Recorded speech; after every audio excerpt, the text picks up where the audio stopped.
अस्सलाम वालेकुम स्टूडेंट्स। आज का हमारा टॉपिक उन स्टूडेंट्स के लिए है जिन्होंने अभी रिसेंटली एमडी कैट दिया है और किसी वजह से उनका इंट्री टेस्ट में मार्क्स इतने नहीं आ सके कि किसी भी मेडिकल कॉलेज में उनका एडमिशन हो सके।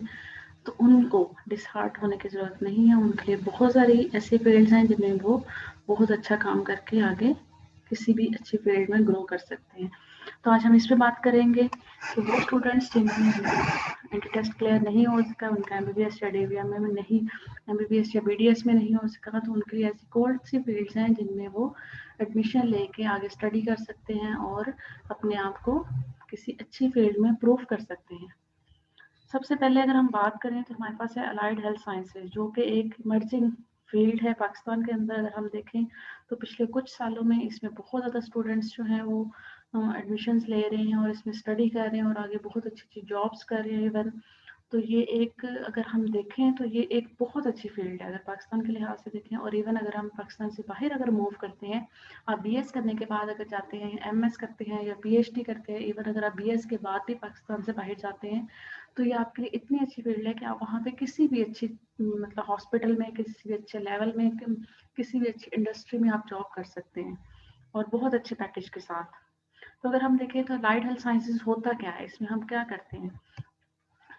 वो स्टूडेंट्स जिनका प्री मेडिकल के बाद इंटर टेस्ट में उनके मार्क्स कम आए हैं या एफएससी में उनके मार्क्स कम आए हैं, तो वो एमबीबीएस या बीडीएस में नहीं जा सकते, तो अलाइड हेल्थ प्रोफेशनल्स में जा सकते हैं। उनका इसमें क्या होता है कि 17 ग्रेड की, ठीक है, कि वो 17 ग्रेड की गवर्नमेंट जॉब हासिल कर सकते हैं, जिस तरह से एमबीबीएस और बीडीएस के जो स्टूडेंट्स होते हैं वो जॉब करते हैं।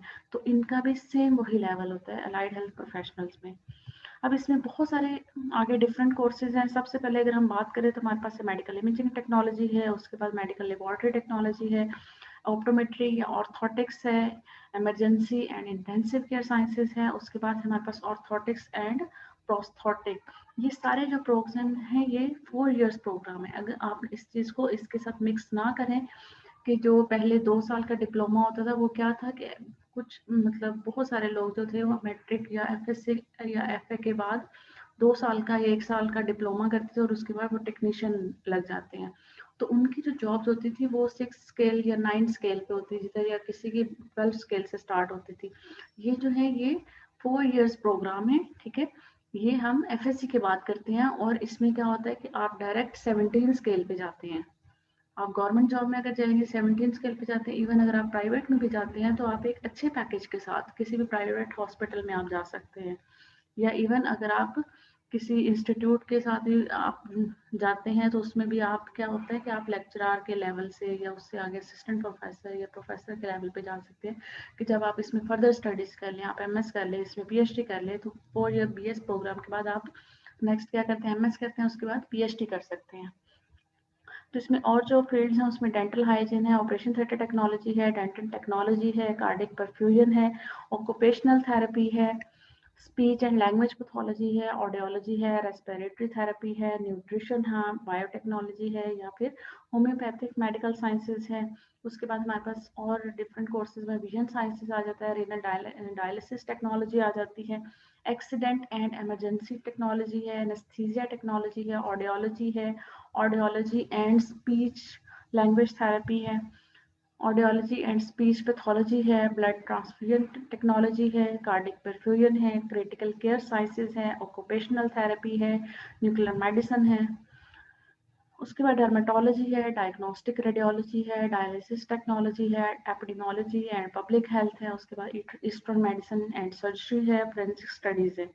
अब ये बहुत सारे ऐसे कोर्सेज हैं जो सारे के सारे अलाइड हेल्थ साइंसेज में आते हैं। हेल्थ इंफॉर्मेटिक्स है, उसके बाद हेल्थ सर्विस मैनेजमेंट है, मेडिकल टेक्नोलॉजी है, मेडिकल रेडियो डायग्नोसिस है। ये सारी डिफरेंट फील्ड्स हैं जो कि अलाइड हेल्थ साइंसेज में आती हैं।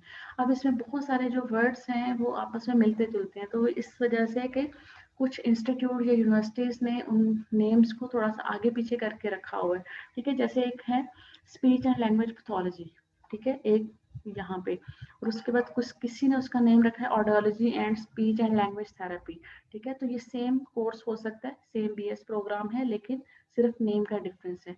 ठीक है। तो इस तरह से भी कुछ है, जैसे ऑडियोलॉजी एक अलग बीएस प्रोग्राम है और कुछ इंस्टीट्यूट में उसको audiology and speech and language therapy रखती है।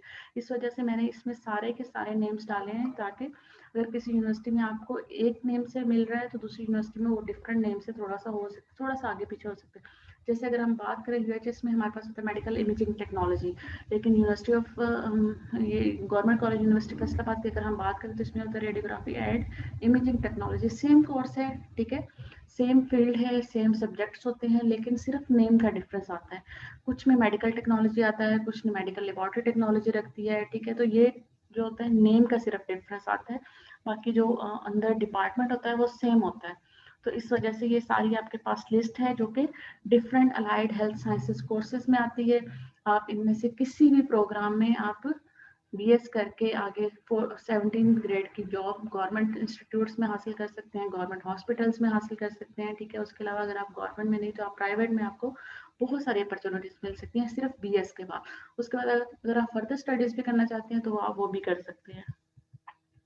अच्छा, अब इनके अलावा कुछ ऐसी फील्ड्स भी हैं कि अगर आप अलाइड हेल्थ साइंसेज में नहीं जाते तो कुछ ऐसी फील्ड्स हैं जो कि इस टाइम पे टॉप पे आ रही हैं। आप उनमें से किसी एक का, अब सबसे पहले अगर हम देखें तो हमारे पास पैथोलॉजी होती है, फिजियोलॉजी है, साइकाइट्री है, साइकोलॉजिकल साइंसेज हैं, बायोकेमिकल पैथोलॉजी है, क्लिनिकल माइक्रोबायोलॉजी है, मेडिकल फिजिक्स है, जनरल नर्सिंग है, वेटरनरी मेडिसिन है, फार्मेसी है, स्पोर्ट्स साइंसेज है, नर्सिंग है, एग्रीकल्चर है, बायोकेमिस्ट्री है, फिजियोलॉजी है, केमिस्ट्री है, फिजिक्स है, बायोटेक्नोलॉजी है, बायो इन्फॉर्मेटिक्स। ये सारे वो कोर्सेज हैं जो इस टाइम पे टॉप पे आ रहे हैं कि अगर आप अलाइड हेल्थ साइंसेज में नहीं जाते तो आप किसी और कोर्सेज में जा सकते हैं।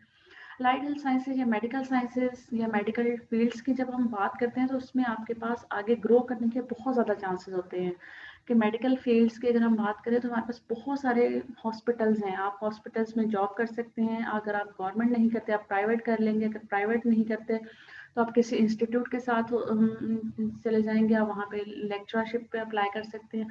अगर आप वो भी नहीं कर सकते तो उसके अलावा आप अपना बिजनेस स्टार्ट कर सकते हैं। आप थोड़ा सा क्या करते हैं कि आप एक इनपुट लगाते हैं और आपको आउटपुट आना स्टार्ट हो जाती है। आप स्टार्ट में छोटे लेवल से स्टार्ट करते हैं, उसको आहिस्ता आहिस्ता बढ़ा सकते हैं। अगर आपके पास इतना सरमाया है तो आप उसको बड़े लेवल से भी स्टार्ट कर सकते हैं और आपको एक बहुत अच्छा आउटपुट मिल सकता है। तो इसमें आपके पास एक ऑप्शन होता है कि आप अपना बिजनेस स्टार्ट कर सकते हैं, अपना डायग्नोस्टिक सेंटर बना सकते हैं, अपनी लैब बना सकते हैं। तो ये आपके पास एक अपॉर्चुनिटी होती है। इसके अलावा अगर आप ये काम नहीं कर सकते तो आप बाहर के मुल्क में जा सकते हैं। अब इसमें हमारे पास एलिजिबिलिटी क्राइटेरिया क्या होता है। एफएससी प्री मेडिकल रिक्वायर्ड होती है, ठीक है। और इसमें कुछ जो इंस्टीट्यूट्स हैं, यूनिवर्सिटीज हैं, वो 50 लेवल कहती हैं कि मतलब 50% एटलीस्ट मार्क्स होने चाहिए एफएससी में। कुछ जो है वो कहते हैं 60% होने चाहिए। तो ऑलमोस्ट जो रेंज बनती है वो 50 टू 60% बनती है। लेकिन अगर हम इसका मेरिट ओवरऑल देखें तो किसी भी अगर इंस्टीट्यूट की हम बात करें या अच्छी यूनिवर्सिटी की बात करें तो उनका मेरिट जो है वो 80% से नीचे नहीं होता।